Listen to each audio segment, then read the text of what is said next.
85 news speed news కి స్వాగతం.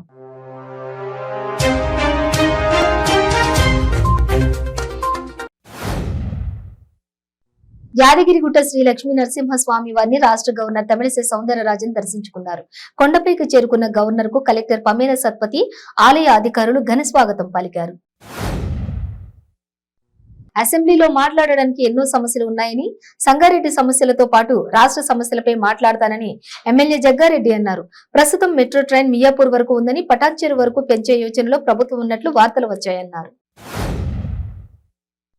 మందమరి పట్టణంలోని అర్హులైన పేద ప్రజలకు డబుల్ బెడ్రూమ్ ఇండ్లను వెంటనే ఇవ్వాలని మందమరి ఎంఆర్ఓ ఆఫీస్ ముందు సిఐటియు ఆధ్వర్యంలో ధర్నా నిర్వహించి ఎంఆర్ఓకు మెమోరాండం అందజేశారు. ఏపీలోని విశాఖ కేంద్రంగా గంజాయి రవాణా చేసిన 3 సభ్యుల ముఠాను మియాపూర్ పోలీసులు అరెస్ట్ చేశారు. కట్టా వెంకటేశ్వర స్వామి అనే వైజాగ్ నివాసి జేఎన్టీయూలో ఉంటూ వైజాగ్ నుంచి గంజాయి ఇక్కడకు తీసుకుని వచ్చి మరో 2 ఏజెంట్లు తల్లాడి శివ, పోకూరి శివప్రసాద్ సాయంతో ఇక్కడ దందా నిర్వహిస్తున్నాడని తెలిపారు. హైదరాబాద్ లోని ఎంఎం పహాడి రోడ్ లో human rights council of India Hyderabad Nagar మహిళా రక్షణ విభాగం అధ్యక్షులు ఆఫ్రిన్ బేగం కార్యాలయంలో ఇఫ్తార్ ఏర్పాటు చేశారు. ఈ కార్యక్రమానికి నగర బీఆర్ఎస్ నాయకులు హాజరయ్యారు. జగిత్యాల జిల్లా మెట్పల్లిలో రాష్ట్ర మేరు సంఘం క్యాలెండర్ ను కోరుట్ల ఎమ్మెల్యే విద్యాసాగరరావు ఆవిష్కరించారు. ఈ సందర్భంగా ఎమ్మెల్యే మాట్లాడుతూ మేరు కుల సభ్యులు రాజకీయంగా, ఆర్థికంగా, సామాజికంగా ఎదగాలని వారు అన్నారు. ఇక కోరుట్ల నియోజకవర్గంలోని ప్రతి మేరు కుల సభ్యులను అన్ని విషయాలలో ఆదుకుంటానని అన్నారు. అన్ని సమయాలలో అందుబాటులో ఉంటానని అన్నారు. డాక్టర్ బిఆర్ అంబేద్కర్ కోనసీమ జిల్లా ముమ్మిడివరం నగర పంచాయతీ పరిధి 16వ వార్డు బొక్కవారిపాలెంలో గడప గడపకు మన ప్రభుత్వం కార్యక్రమం జరిగింది. స్థానిక శాసనసభ్యులు మరియు జిల్లా పార్టీ అధ్యక్షులు పొన్నాడ వెంకట సతీష్ కుమార్ కార్యక్రమం ప్రారంభించారు. ఒరిస్సా నుండి మహారాష్ట్రకు కారులో తరలిస్తున్న 350 కేజీల గంజాయిని ఇల్లందు సిఐ భానుత్ రాజు ఆధ్వర్యంలో పట్టుకున్నారు. ఏపీ ఒరిస్సా సరిహద్దు ప్రాంతమైన సీలేరు నుండి 350 కేజీల గంజాయిని 70 ప్యాకెట్లలో మహారాష్ట్ర సోలాపూర్ కు చెందిన సాగర్ దుక్కడ్ కలాం, ఆనంద్ బాలాజీ మక్కాడ్, అమూల్ రామ్దాస్ అనే 3 వ్యక్తులు ఇన్నోవా కారులో గంజాయి తరలిస్తున్నట్లు తెలిపారు. టీడీపీ జాతీయ ప్రధాన కార్యదర్శి నారా లోకేష్ యువగళం పాదయాత్ర విజయవంతం కావాలని కోరుతూ పశ్చిమ గోదావరి జిల్లా నరసాపురం టీడీపీ నాయకులు పొత్తూరు రామరాజు ఆధ్వర్యంలో పట్టణంలోని లాగా వద్ద వేంచేసి ఉన్న వీరభవాని ఆలయం వద్ద ప్రత్యేక పూజలు చేశారు. గురుకుల విద్యాలయాల్లో భాగంగా జగిత్యాల జిల్లా మెట్పల్లి మైనార్టీ రెసిడెన్షియల్ స్కూల్ మరియు కళాశాల 2023-24 విద్యా సంవత్సరానికి అడ్మిషన్లకై అప్లికేషన్లు స్వీకరించబడుతున్నాయని పాఠశాల ప్రిన్సిపల్ కె తిరుపతి ఒక ప్రకటనలో తెలియజేశారు. యాదాద్రి భువనగిరి జిల్లా ఆలేరు మండలం కందిగడ్డ తండ సమీపంలోని జేఎస్ఆర్ సన్ సిటీ వెంచర్ లో అనుమతి లేకుండా బ్లాస్టింగ్ చేస్తున్నారనే సమాచారంతో ఎస్ఓటీ యాదాద్రి పోలీసులు దాడి జరిపారు.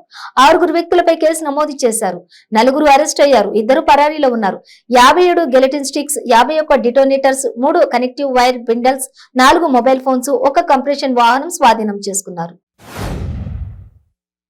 మహాశివరాత్రి పర్వదిన సందర్భంగా ఈ నెల 18 నుండి 3 రోజుల పాటు అత్యంత వైభవోపేతంగా నిర్వహించే ఏడుపాయల జాతరలో ఎలాంటి అవాంఛనీయ సంఘటనలు జరగకుండా అధికారులందరూ సమిష్టితో పనిచేయాలని మెదక్ ఎమ్మెల్యే పద్మా దేవేందర్ రెడ్డి అన్నారు. విశాఖలో ప్రసిద్ధి చెందిన మడుసర్లవ్వ భూముల ప్రైవేటీకరణకు వ్యతిరేకంగా నిరసనలు వెల్లువెత్తాయి. భూములను త్రిపుల్ మైదానంలో ప్రైవేట్ వారికి కట్టబెట్టడాన్ని వ్యతిరేకిస్తూ మడుసర్లవ్వ పార్క్ మెయిన్ గేట్ వద్ద టీడీపీ శ్రేణులు ఆందోళనకు దిగారు. మద్యం మత్తులో యువకులు నారాయణ స్కూల్ బస్సు అద్దాలు ధ్వంసం చేశారు. ఉయ్యూరులోని నారాయణ పాఠశాల బస్సు హారన్ కొట్టినందుకు ఎదురుగా వస్తున్న యువకులు డ్రైవర్ ని కొట్టిన సంఘటన ఉయ్యూరులో చోటు చేసుకుంది. ఈ దాడిలో పాఠశాల బస్సు అద్దాలు కూడా ధ్వంసమైనట్లు పాఠశాల ఏవో రామకృష్ణ తెలిపారు.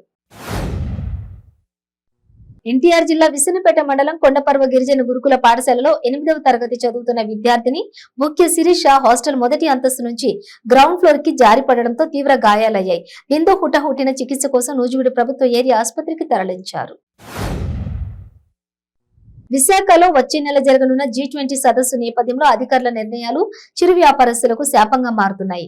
సదస్సు నిర్వహణకు సాకుగా చూపించి తోపుడు బండ్లను తొలగించడంపై ఆందోళన వ్యక్తమవుతోంది. అధికారుల తీరుకు నిరసనగా జీవీఎంసీ గాంధీ విగ్రహం వద్ద బాధితులు ఆందోళనకు దిగారు. విశాఖ జ్యోతినగర్ వద్ద రోడ్డు ప్రమాదం జరిగింది. ఈ ప్రమాదంలో ఓ వ్యక్తి అక్కడికక్కడ మృతి చెందారు.